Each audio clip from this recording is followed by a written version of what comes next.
Thank you all for joining. It's really good to see all of you. As we approach the end of Mental Health Awareness Month, we hope that this speaker meeting provides a chance to stand with our community, our NAMI community, and show that no one struggles alone. NAMI's 2026 Mental Health Awareness Month theme is Stigma Grows in Silence, Healing Begins in Community.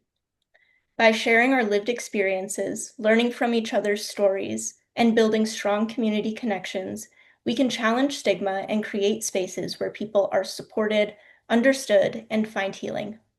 Every story, including the ones we'll hear tonight, turns silence into connection and connection into hope.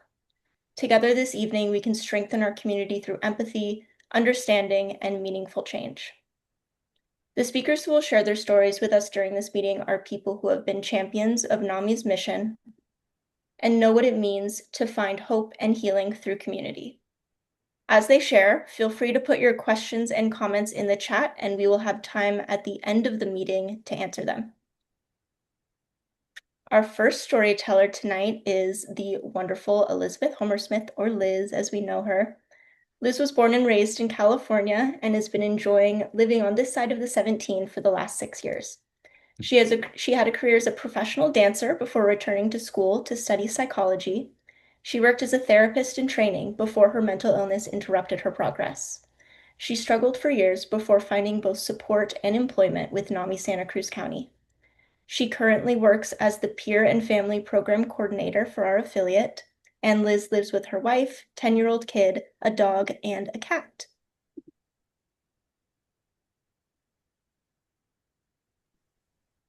All right. Thank you, Sophia. Should I go ahead? Yes, please go ahead. Okay.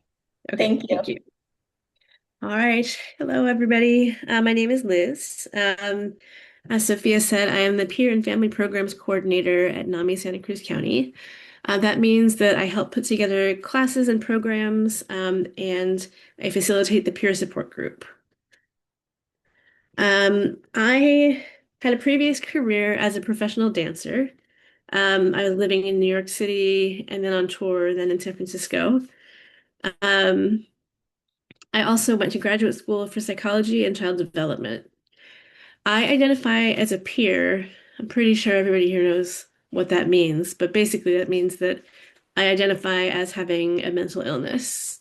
Um, my diagnoses are bipolar 1 with psychotic features, ADHD, and PTSD. I had my first mental health symptoms, well, other than ADHD, but that's more complicated. Anyway, at the end of high school, I withdrew from my family and friends, and I read Sylvia Plath obsessively, and I had really intense suicidal ideation. I didn't recognize these as symptoms, and I didn't ask for help. Because bipolar is cyclical in nature, sometimes an episode will just stop or turn into a different kind of episode. And that is what happened to me. I had that horrible depressive episode, but then it just transitioned into hypomania. Um, Pretty sure, again, this is a very knowledgeable crowd, so there's also not a great way for me to ask questions to you. So usually I say, has anyone heard of hypomania? Um, if not, it's a collection of symptoms including high energy, euphoria, self-confidence, and creativity, and it doesn't escalate all the way to a manic episode. Um, you may have noticed that some of those symptoms don't sound so bad, right? The self-confidence and creativity and high energy. A lot of people who have hypomania honestly enjoy it, and sometimes it's hard to get treatment for something that feels really good like that. So I took that energy and self-confidence to college with me. I was going to Sarah Lawrence College, which is right outside Manhattan. And I saw a sign for an audition for a dance company. This is the self-confidence that I had in that moment allowed me to go to the audition and actually get accepted into this dance company. Things like that kept happening, and I eventually dropped out of college to dance full time. Um, Again, though, bipolar is cyclical, and so that hypomania or mania, if it gets to that point, it's never going to last. It's always going to crash down either to a normal mood or a depression. And I found myself in this pattern where I would be hypomanic and I would find um, shows that I wanted to audition for. I got very lucky and was successful in a lot of those auditions, but then the depression would hit and it would be almost impossible to actually perform. Um, I eventually it got bad enough that I went to therapy. And I got misdiagnosed with a number of things, generalized anxiety disorder, season, social anxiety disorder, and major depressive disorder. I would get prescribed a medication, an antidepressant, and it would work great at first. And then it would work too well, sending me into hypomania. And then I would crash into depression. And this happens so many times. Um, the I have a tendency towards suicidal ideation when I'm in a depression. It can get very intense, and I started what would be kind of a long series of hospitalizations. In the second hospital, which was UCSF, which is a teaching hospital, which can be a very good thing. They really took a look at what I was presenting with, and I finally got diagnosed with bipolar disorder.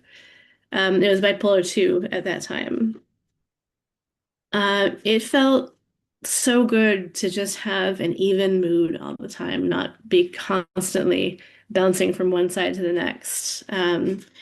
I finished my master's degree. I started a PhD program.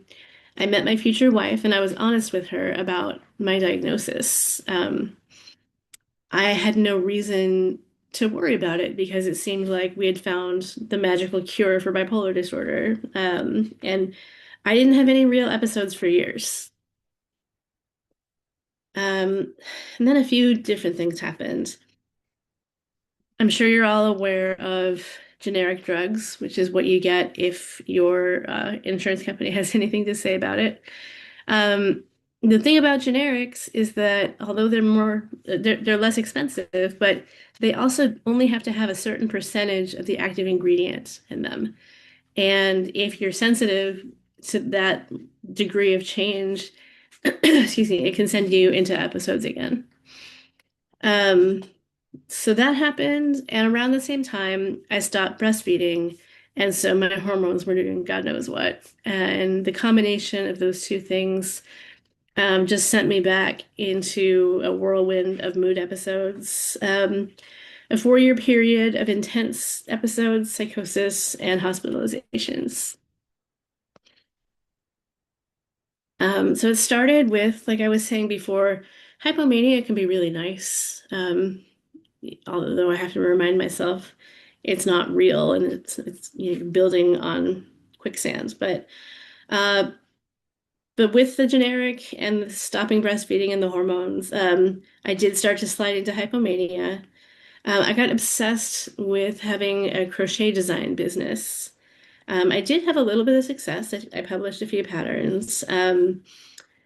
But then it got more intense. I started communicating with designers on Instagram who were going to do an art installation in New York City. I lived in California at the time, but I volunteered to do part of the installation and part of the design, and things just started getting faster and faster and faster. And my mind was just absolutely spinning. And then I crashed into a depression and ended up hospitalized again with the suicidal ideation. A year later, I was still struggling with depression. Um, One day I went to McDonald's, the drive-through, and I looked at the mirror, the side view mirror of the car in front of me. And instead of seeing that person's face, I saw my face, and it wrinkled and then melted. And then I heard a voice say, "It's time to die." Um, Needless to say, it was terrifying. I ended up back in the hospital with paranoid delusions and hearing voices. So I have this card, and this is like part of my story that I'm still developing. And all it says is sheriff. And basically what happened is I called 988 because I was feeling suicidal. And I guess I texted them. Yeah, I texted them. And I was at work. And then somebody came back into the office and I was like, well, I shouldn't really be doing this at work. So I hung up on them essentially. Um, Somebody at 988 thought that I was a danger to myself, and they were able to take my phone number and send the sheriff to my house. And I had no idea any of this was happening until my wife called me and was like, "We just got home and the sheriff is here. What happened?" Um, and long story short, I convinced them that I was safe enough for right then, and then I did end up going to the hospital later that evening. But just having that reaction, seeing the sheriff looking at the gun, it was very traumatizing for me and also the rest of my family. And I still carry tremendous guilt that my daughter saw that. Um, Overall, I've been hospitalized 8 times. At a recent one, a speaker from NAMI came. I realized that my life could be different. I could be providing support and being with people who understood me rather than being locked in a ward. Um, Sorry, my cards aren't behaving. Okay. So I started off as a participant in NAMI's Connection support group. Um, After a few months, they asked me if I wanted to learn how to facilitate, and I did. And I can't overstate the importance of doing something productive that feels in line with your values. Makes you feel like you're on the good side, for lack of a better way to say it. So now I do facilitate the group and I attend as a participant when I need to. I go to individual therapy for EMDR, psychotherapy, and I take medication. Some protective factors for me are my supportive marriage and my 10-year-old kid. Um, they remind me that I have so much to lose if I don't prioritize my recovery. I've been out of the hospital now more than a year and a half. I'm on staff at NAMI, which is it's the first job I've had in 10 years. I do still struggle, but I have plans and safeguards in place in case things start to go wrong. And most days I can do my job and take care of my family. And I will be happy to answer any questions later on tonight.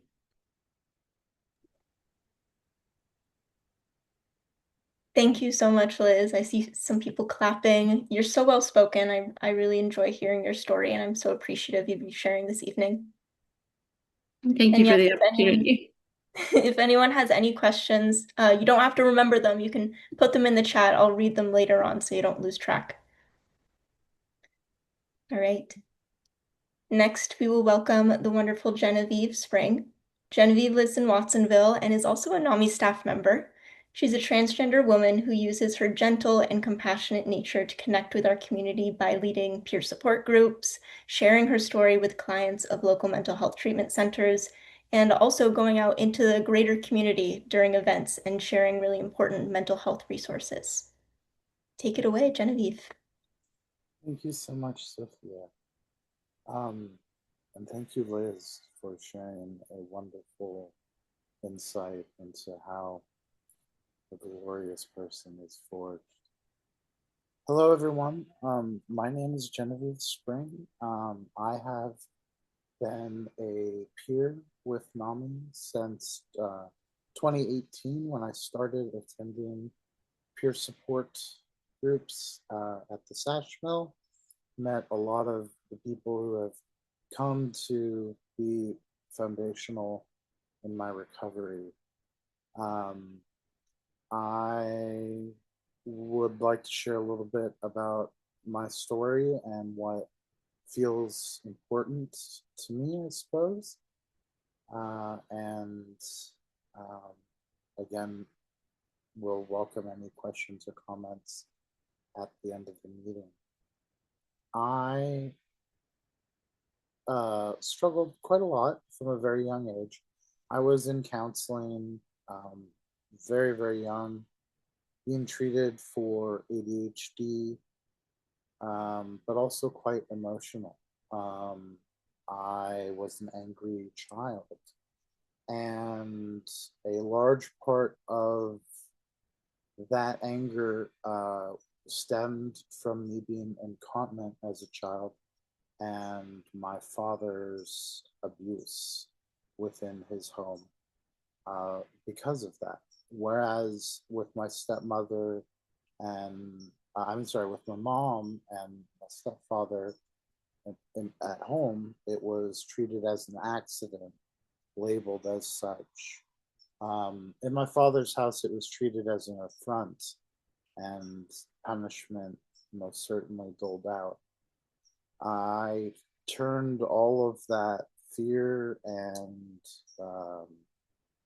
rage that he had down so patently in on myself, and am still learning to notice and unravel the generational trauma and the scripts that so many of us are forced to adopt in our childhoods.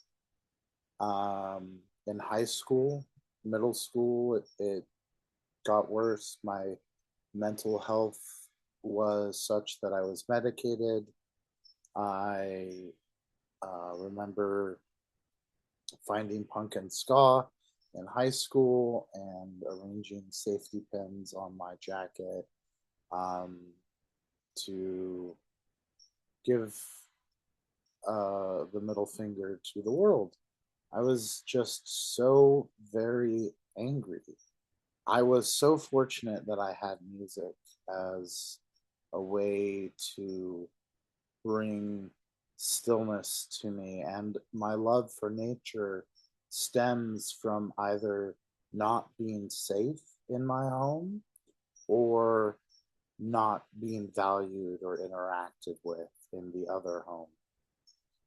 And for that, even, I am grateful.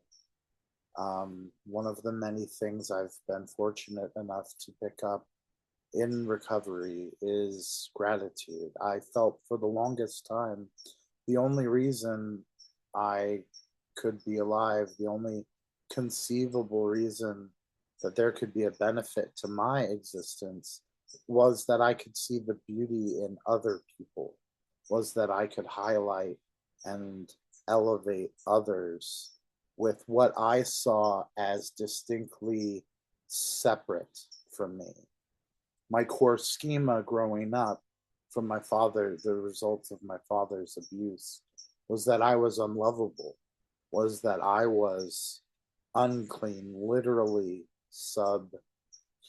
And so I looked at humanity with a sort of reverence and a distance because I didn't feel that I deserved it.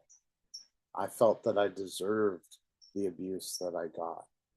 And those beliefs, I'm sure you can understand, are terrible, especially for a child. Underscoring my entire life has been a very, very severe mental health condition, and that is chronic suicidality. I remember more about elementary school, more wanting to not be in existence than of school. And it's something that I've fought my entire life with medication, with different modalities of therapy, and with hospitalizations as well.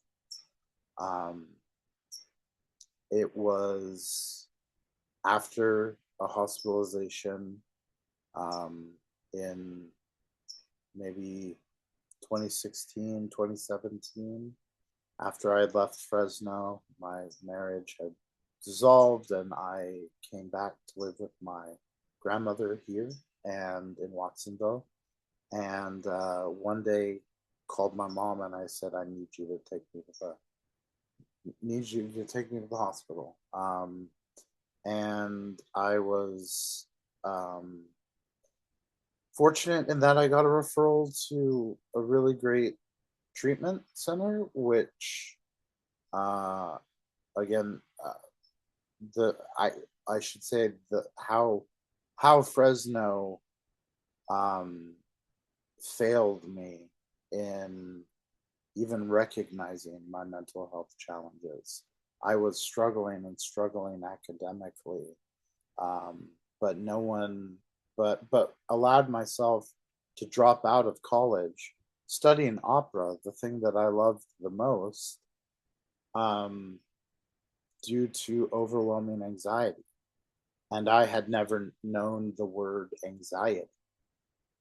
I left college because I didn't know that this overwhelming panic I was feeling even had a name. That's why I'm so fervent about mental health in this community and all the communities that I'm fortunate enough to be a part of. And I think that what NAMI does and what Sophia manages with another program we have called Ending the Silence is absolutely amazing, because that's where we can go into schools and give talks about mental health, because no child should have to give up on their dreams because they never were told what anxiety was. After a few stays in the hospital, I found NAMI, I found community, I found a place where I could speak to the most shameful parts of me and be met with nothing but warmth and acceptance. That helped me build the scaffolding that I needed to repair me and find who I was. And I came to NAMI at a very pivotal point of that for me. And I thank NAMI and all the people along the way that have shown me all the different meanings recovery has, all the different ways recovery can be pursued and achieved.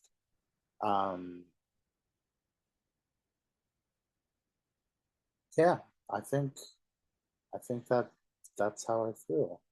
I know deeply what it is to feel absolute despair.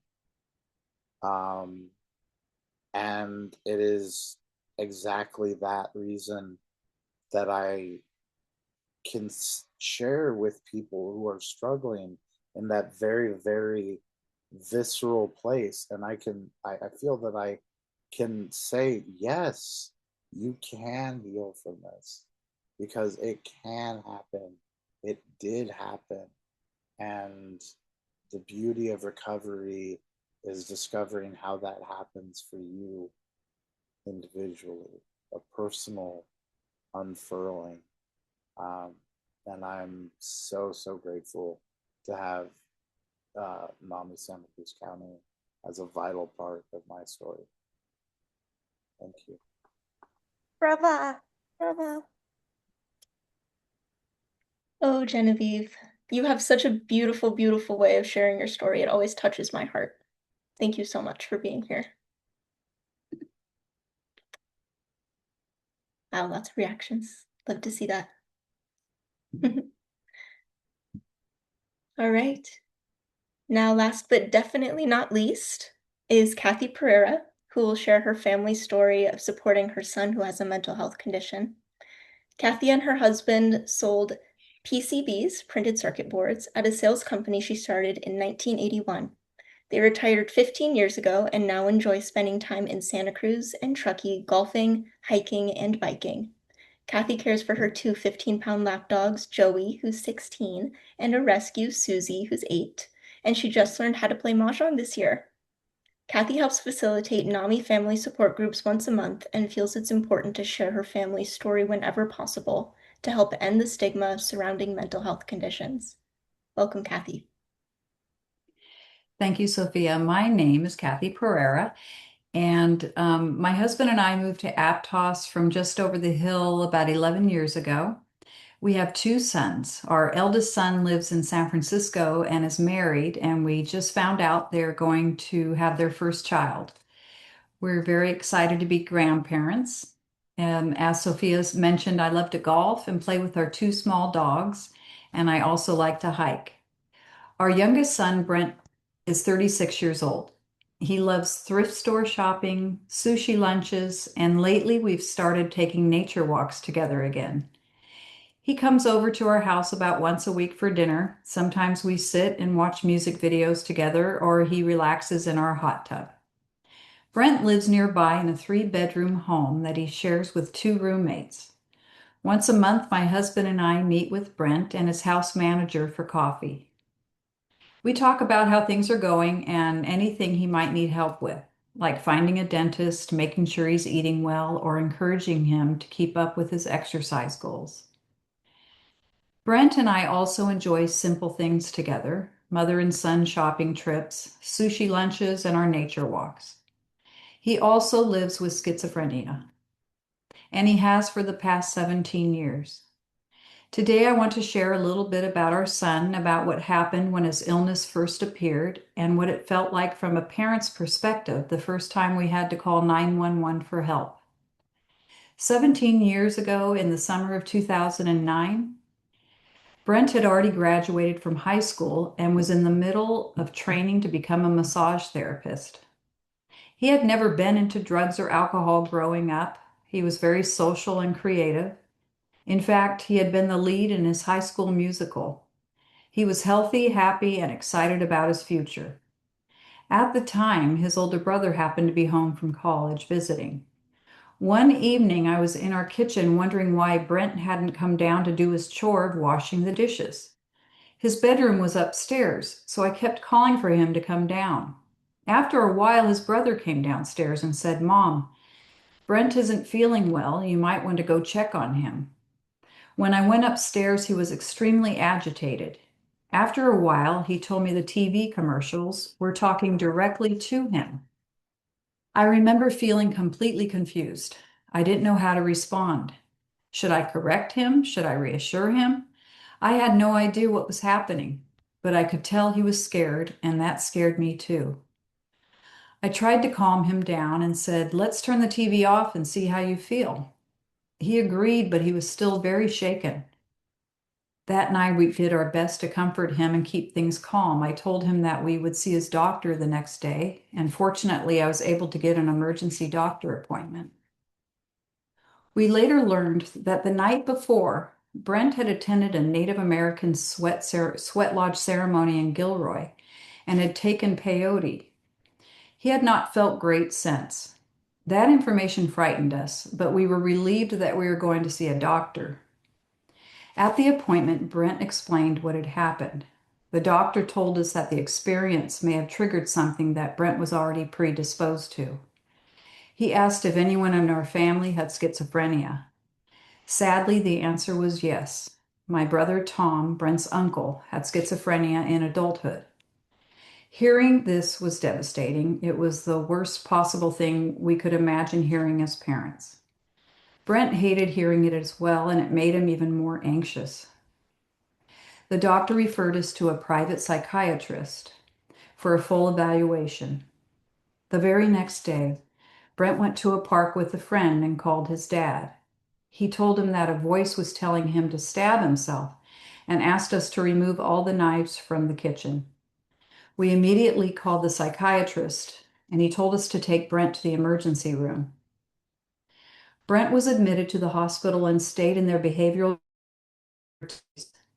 The days were incredibly frightening. Brent could not focus enough to have a conversation with us. Sometimes he would moan or hit his head with his fist. The medication made him very drowsy and sluggish, and he hated how that made him feel. We were still in complete shock. We were terrified that he might remain in psychosis for the rest of his life. At the same time, we were grieving the healthy, happy son we had lost. When Brent came home, things were still very unstable. Some days he was struggling so deeply he would hurt himself in frustration. He was extremely hard to reason with. He just could not focus his thoughts and sometimes made no sense. He did not want to take his medication. We never knew what each day would bring. I remember feeling incredibly helpless. Our family was grieving, stressed, and desperately hoping that somehow this would just all go away. At one point, his doctor recommended an outpatient program. When we tried to take him, Brent ran away. The doctor then recommended calling 911. I remember feeling embarrassed to have the police come to our house. I worried about what the neighbors would think, but at the same time, I was terrified and didn't know what else to do. I still remember that first 911 call vividly.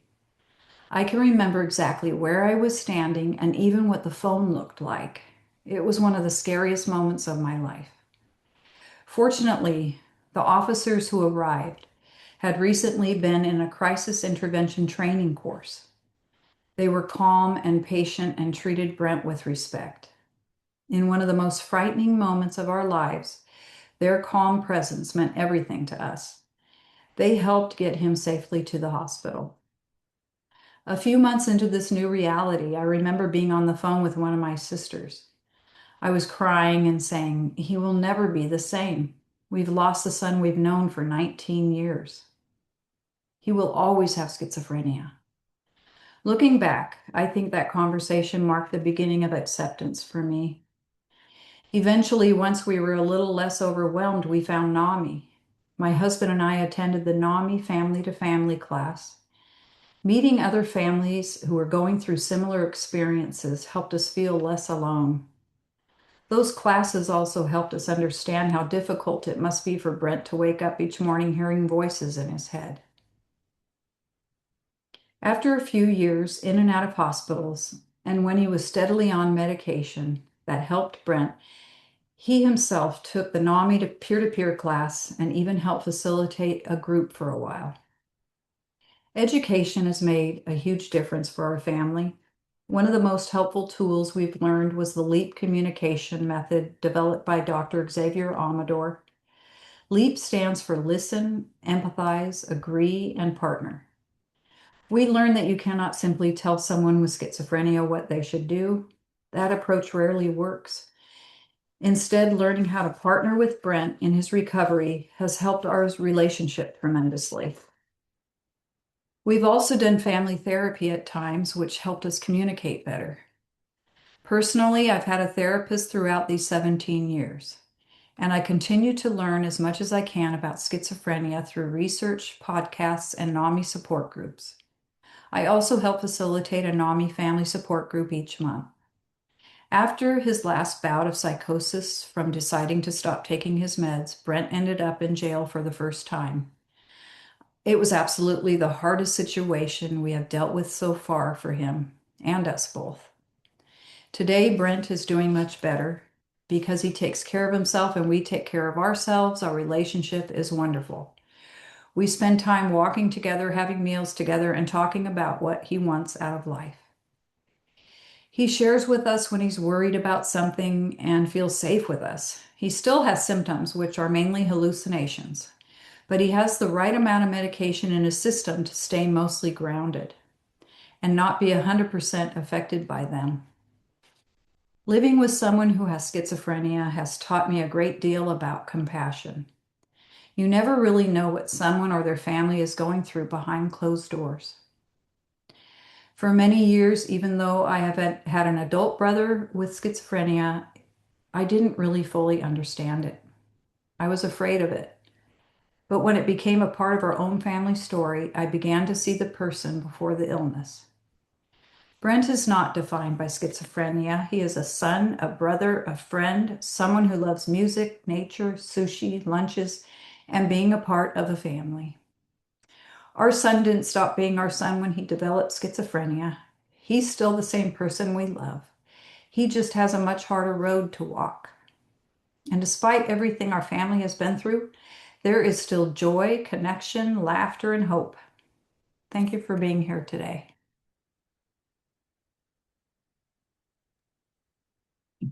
Thank you so much, Cathy.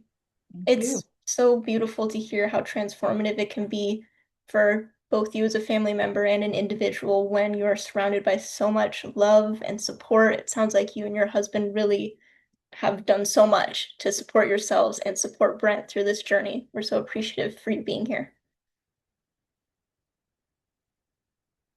All right. I will invite everyone, if you have any questions, comments, anything you'd like to share with our speakers, I'll spotlight them. Yeah, I'll say, Cathy, like, as someone who has been in insane escalated arguments with my parents where I'm just begging them, take the family to family class. Just take this. Like, it may help. Like, what's it? It's not costing you anything. It's an hour for, I think family to family is 10 weeks. Peer to peer is 8. I think But families. I I love that Mhm. that you did that. Thanks. It's really great to know that that's out there Thanks. for sharing them. Super helpful taking that class. I have a couple questions, Cathy. Can you hear me? Okay. Yeah. Number one, how is your brother doing? He is doing good. He's living in San Francisco. He's kind of alienated himself for different reasons from our large family. He has 11 sisters and a brother. And he's doing his art, I've heard, which is awesome. He has a small dog that he's had for years. And he's living in affordable housing and gets support from the San Francisco, the county there. So. One other question. How did your son or your son's brother react when this first started happening? I would imagine that was quite difficult as well. It was. You went going through. Yeah. He's had a therapist who helps. He loves his brother, so he's always been there for him. He has come to visit him when his brother's been off his meds and in a hospital and in his worst psychosis. Yeah. Sounds like a special person. Thank you.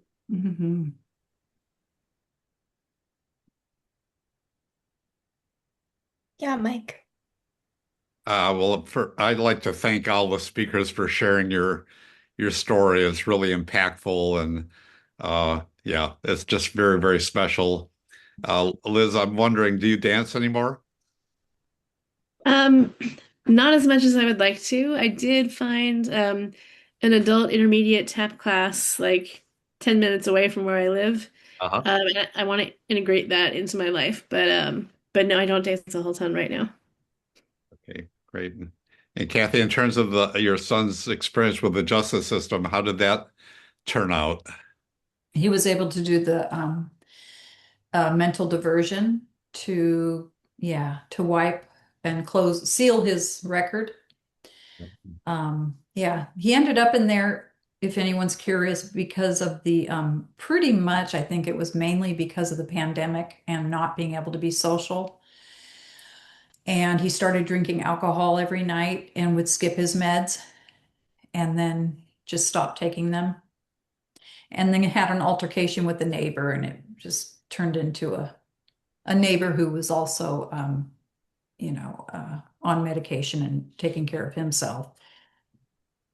So that's how he ended up in jail.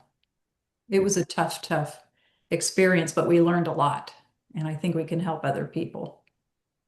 Yeah, we've had a very similar family experience with the same outcome, and if you ever want to share stories together, we can go do that. Okay.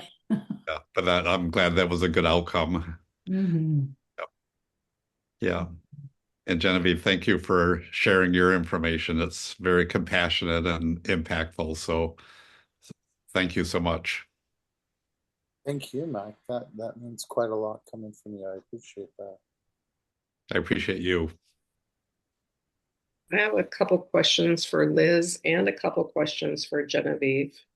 So, Liz, did you have any postpartum depression at all? So that whole period was kind of a blur. I had preeclampsia during my pregnancy, and so I was in and out of the hospital. And then I ended up on a blood transfusion because my iron dipped really low. There was one moment where I told my wife, like, I can't feed the baby. I just don't have it in me. And to her eternal credit, she was like, absolutely not. You're feeding that baby now. And so I did have like I had some experiences of like mood dysregulation, and honestly probably reality testing as well. But the stopping breastfeeding affected me more than the postpartum period. The other question I had for you was how do you and your wife talk to your kid about We're, mental we're health? And yeah, so you don't have to share, Liz, but no, no, it's okay. Honestly, we're way overdue for a conversation about it. The longer I go feeling stable, the harder it is to be motivated to bring up this thing that I don't want to talk about. And my kid is in fourth grade. They're beginning to be more conscious of what their friends think of them and how their family is the same or different than other families. So I feel like it's going to be sort of a tricky thing to balance. I don't know that I think that the main answer to your question is we haven't done it yet and we need to. it's hard. It's really hard. Yeah, thank you. Genevieve, I'm looking at my notes here. How are things with your dad now, if you don't mind? What a timely, compelling, and complicated question. It is definitely a process. It's been very, very difficult because that shame that, I mean, like literally thinking that everyone else was on a different level than me, like subhuman. And he was a teacher his whole professional life, but he delighted in not utilizing teaching moments, but turning them into ways to demean someone. And I have to house him like every other week because he's still active in this community, and it's deeply dysregulating on me. And I'm learning new ways to navigate that always. But the yeah, I don't know. It's a big one. Yeah. I had never heard, maybe you couldn't refresh my memory. Suicidality, constant suicidality, you said? Yeah. Do you have depression with that, or? Yeah, so my diagnoses as they are now, bipolar type. I mean, they say it's type 1 if you've ever had a manic episode, but I really have considered it bipolar type 2 for the longest time. I think that predisposition, which is very much my mother's side of the family, for mental health conditions, along with the abuse. So yeah, for the entirety of my life, I wanted to end my life. Yeah. And I've gone just about the whole gamut of wanting to doing before in my life. And working out of that, it has been a multi-decade pursuit and will continue to be.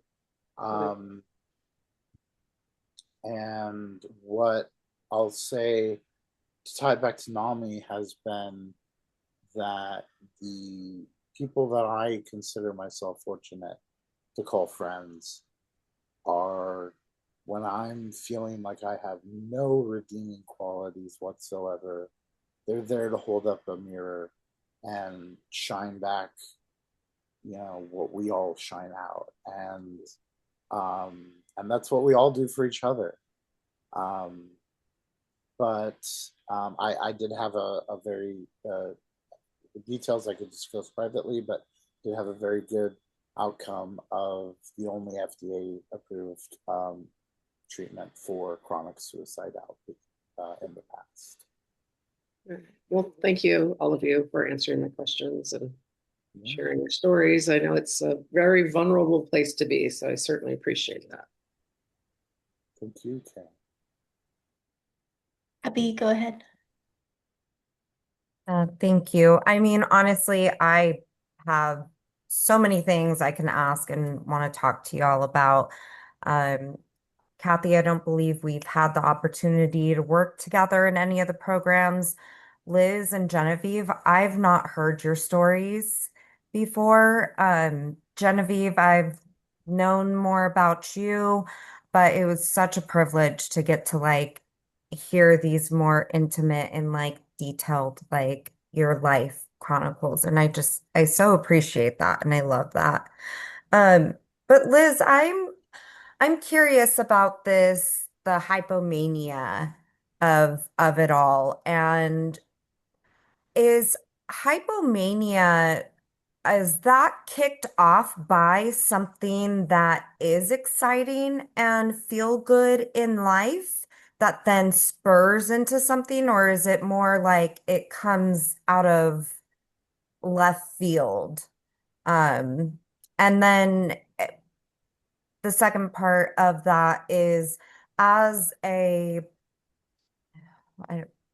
forgive me for if I say this wrong, but as a biological woman with our cycles and with pregnancy and everything, it fluctuates so much and it changes the way our body chemistry, our brain chemistry, everything fluctuates. So that's always been on my mind. I've been looked at a few times for bipolar, but never hit the marks. The hypo sounds maybe familiar, but there's days where I wake up and I'm not in a lot of pain. I'm in the best feeling part of my cycle and I'm having, great accomplishments happening and it feels good. So I'm curious of where does the difference lie, if that makes sense? Yeah, I mean, that's the million-dollar question. It's really hard to tease apart, to be honest. For me, usually something biological sort of tips me into that hypomanic place. By far, the most dangerous thing for me is not getting enough sleep. My doctor says if I have less than 6 hours for 2 days in a row or more, we're upping the medication and upping it until I can't function, honestly. But yeah, so a lack of sleep, certainly the hormonal changes do let's see, yeah, have an effect. I for many years took the birth control pill and just didn't take the last week of it. So I had a consistent level of hormones going on as opposed to going up and down every month. What else? The thing about hypomania that's different from just a good day is that it keeps going for, I believe it has to be at least 4 days for hypomania. Usually somebody whose brain is doing a good job regulating itself, will not allow hypomania to go on for more than 4 days. You get exhausted, you go to sleep, you stop having those feelings. And then the thing that I didn't mention about hypomania and mania is grandiosity. That's a big tell for me at this point when I'm suddenly like, not only am I going to go to grad school, but I'm going to go to medical school and become a surgeon. And it's like, oh shoot, okay, we need to dial it down a little bit. Yeah, and then there's just always like what even once you realize you're hypomanic and you have to maybe do something about it, there's that fear of the crushing depression that's going to come after it. And again, like with the hypomania, the depression lasts for at least 2 weeks. In my experience, it's a whole lot more than 2 weeks of that just unrelenting awfulness. Um, I don't know, did I answer your question? Yeah, is the sleep like the lack of sleep, is it like you feel wired and awake, or is so it's different than like an insomnia, like, oh, I Yeah. can't sleep, like, okay. Yeah, no, it's like you close your eyes and there are movie screens and you Mm. open your eyes and oh my God, there's something beautiful in the room that you just can't go to sleep before you finish appreciating like the gorgeousness of the flowers outside. It's just like this overactivity. The granddaughter, yeah, I Yeah, appreciate that so much. Thank you for explaining that. sure. I have a question for you, Kathy. I'm curious about what your experiences have been like disclosing Brent's diagnosis to family and friends, and if maybe you faced stigma from people or just not an understanding of what mental health conditions are. How did you handle that? How did you navigate that? No, that's a great question. At the beginning, we were embarrassed to share it with anybody because it was just so shocking still, and we didn't, feel comfortable talking about our son, having this diagnosis. And as we started learning more about it, and especially with family to family helping us, and slowly like sharing it with somebody, what we're going through and how stressful it might be at the time or whatever, it seemed like everybody that we would tell had somebody they knew that was going through this. So they were happy we were sharing it. So we went, oh gosh, okay, we'll feel more relaxed sharing it with the next person. And, we would always mention NAMI or, the medication he's taking and try to be as helpful as possible. The other day, it was really interesting for me. I have opened up so much more now. I don't mind telling anybody, because I know it could help someone in their lives or educate them. And this one friend of mine said, I'm not super close to her, but I golf with her. And she said, I don't even know what schizophrenia is. And I was shocked. I thought everybody knew what schizophrenia was. So I got to educate her. And I just thought, wow, that was a new one. And she didn't even know what it was or what the symptoms were or anything. So now I just feel like pretty much, I don't mind talking about it to so many people because I'm not ashamed of it anymore. It's an illness and I think it helps break down the stigma. Yeah. Thank you. I think that's so, I have had similar experiences where it feels like no one's talking about it. And then when you're the first person to bring it up, suddenly people are like, yeah, I know someone too, or I've had that experience too. So yeah, it sounds like you're a champion of being, bringing it up, being that brave person to not have shame. Mm-hmm. Thank you for answering my question. Mm-hmm. Yeah, Genevieve.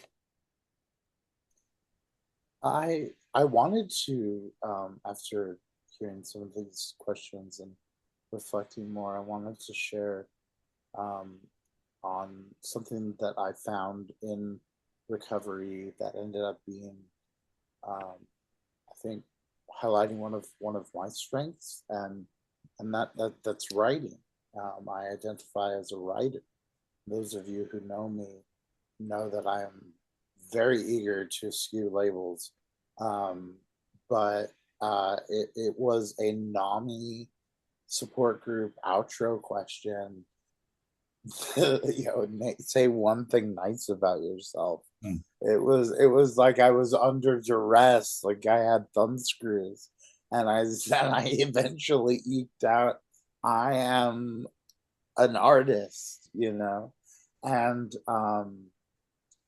writing for me was just my way of getting it out. I used to be a self-harmer in high school. My mom went away to like a big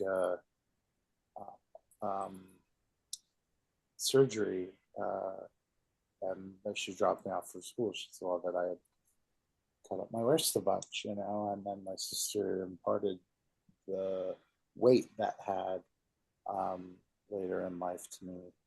But now I call it bleeding it out in ink, and it's just like I have to get it out, and I don't like calling it poetry because I'm not writing it for anyone. I'm writing for me. It's always just been about how to get what's inside out, and that transmutation, there's really something special about that, whether that be facilitating a group or working like Sophia does in NAMI to turn something that's important to ourselves into something tangible for someone, or whether it's writing words and maybe sharing them. I do open mics and I share my words, and I just think that the value of expression and the value of creativity cannot be overstated, when I think at our core, a lot of us are just really begging to be understood, just really wanting just to be understood.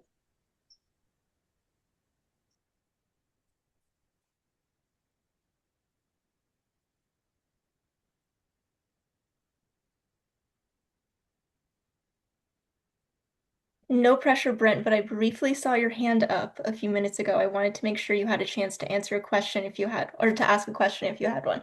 Sure. I just wanted to touch on the stigma. How alive and well is the stigma now versus maybe 5, 10 years ago? What do you guys think? Anyone, really?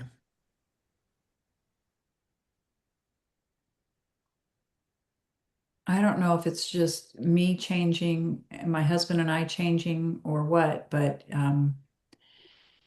I think it's gotten much better with us. The stigma. I still think there's a huge amount of the population that doesn't understand mental illness and understand how it's like a physical illness, any physical illness. But I think the education is getting out there more, and I've seen a change in the last decade, definitely. And I think maybe that is part of why I feel more comfortable talking about it.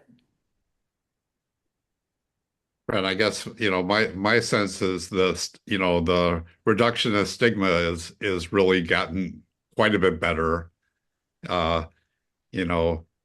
Cathy, I share, we've gone through the same experience. My wife and I, the first couple of years, we didn't tell anyone about our son's bipolar condition. And right now we'll tell everybody, it's like we're very transparent. You can't swing a cat around without having, the same issues in other families. So it's just very common. The county's strategic plan that they just issued the draft on identified mental health as like the biggest issue in the county after housing. So the fact that the county is recognizing that the biggest issue is mental health, I think goes a long way towards a public recognition of how big, the challenge is. And I think the challenge is more around getting the treatment in place, the treatment options in place to recognize the conditions that we're all dealing with, as opposed to the lack of a need for that. So I think it's kind of shifted. The stigma is still there clearly, but I think switching to how do we get the treatment options and support that our people need is really where the priority has to be right now, and continue to address the stigma. But that's my sense anyway.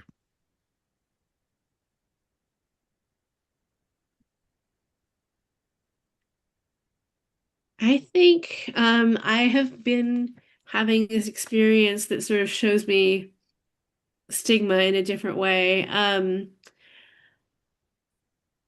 First of all, being a mom of an elementary school aged kid, I'm not super quick to tell other parents about my mental illness because I want them to send their kids over to our house for play dates and not worry that there's something wrong with me or something scary or whatever. So that's one thing. The other thing is that I'm just noticing kind of internalized stigma and also stigma within my own family.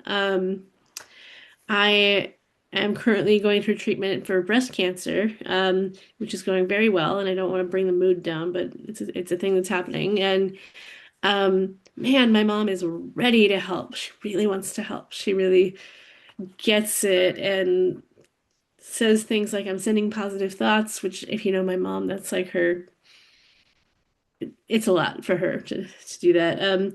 She has been there for me, kind of, when I've had bipolar episodes that land me in the hospital. She'll drive me to the hospital and kind of wait with me, but she'll never talk about it. Everybody wants to talk about cancer. Everybody wants to help. Everybody wants to send meals, which is wonderful. But it really has just highlighted the difference in the way people still differentiate mental health from physical health. Yeah. So.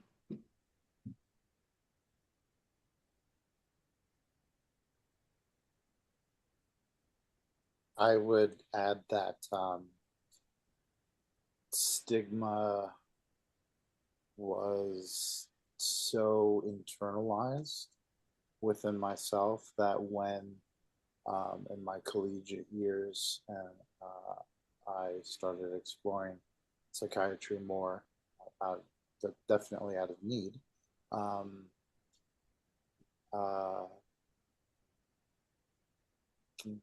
There's a whole big change, like from back to that. I spent 12 years in Fresno, was on medical leaves multiple times from one of the largest, most prestigious companies in the world. Saw many people, and never once was the word treatment said. Never once in 12 years. And I feel like we have to do better. It's incumbent upon us to do better. And the internal stigma now is a massive fight. If I could be so bold, I want to share this one thing that I wrote. I wrote, "No longer shall I ride beneath the banner of too sensitive. I will embrace what helps define my experience as a human, humanity, the struggle that's inherent to a life with shields down, with impervious cold steel walls never built. My ability to feel so deeply is what will set me apart from those callous individuals who would move to hinder me. My sensitivity is paramount, compulsory, and needed. This is a lesson hard won for my contemporaries and I. Here upon this ground I shall build not a barricade, but a monument to tender care, sweet emotion, dulcet connection, and beautiful vulnerability. This is a gift, and one I have the capacity to share with others. May the future bring discernment for whom to share with." Inner stigma is so prevalent. And yeah.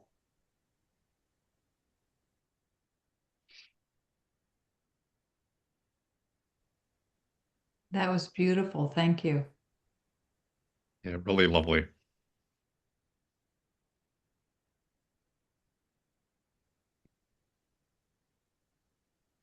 Such great insights from our NAMI community. I'm so, so grateful to be part of this group.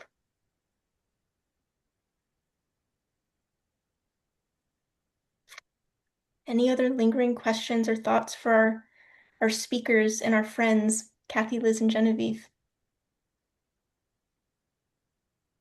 Just our gratitude and sincere thanks for the lives that you're living and the lives you're helping others with, and being part of this community. You know, we're a club that we didn't necessarily want to belong to, but we're a club that's making a lot of impact for others, and for that, I think we should all be satisfied and grateful. And so, thank you, everybody. And Sophia, thank you, and Anna, thank you for the translation. Very grateful.